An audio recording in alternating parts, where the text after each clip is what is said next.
And we begin with the Palm Springs bombing. Tonight, FBI investigators are scouring online posts and electronics. These all belong to the man they believe was behind the fertility clinic bombing in Palm Springs over the weekend.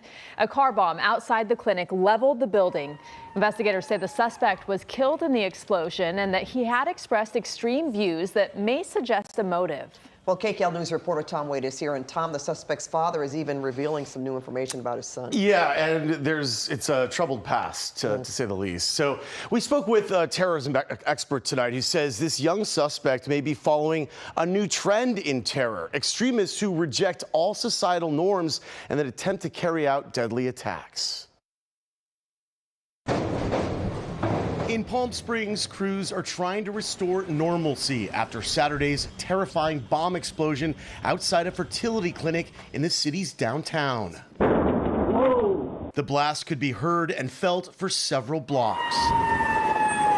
One person was killed in the explosion. Police say it was the suspected bomber, 25-year-old Guy Edward Bartkus. A law enforcement official tells CBS News that investigators found bomb-making materials inside the suspect's home in Twentynine Palms, which is about an hour's drive from Palm Springs. They're also digging through his computers, phones, and online posts. We are treating this as an intentional act of terrorism. We are tracking a possible manifesto out there. The subject had nihilistic ideations, and this was a targeted attack against the IVF facility. Experts on extremism say Bartkus's alleged bombing may fit into a new category of terror. Earlier this year, the U.S. Department of Justice and FBI came out with a new category with regard to extremism called nihilist violent extremist.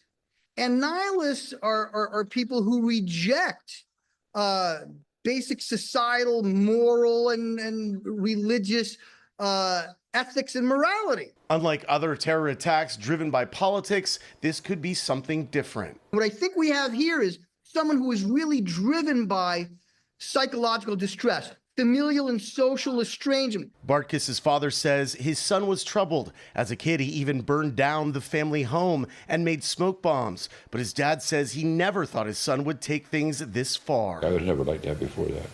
Guy was more for helping people. Given the size of the explosion, investigators say this could have been catastrophic. The blast zone goes on for blocks, shattered windows and debris everywhere. And this chilling image, a Denny's where it appears diners were in the middle of a meal when the windows were blown out.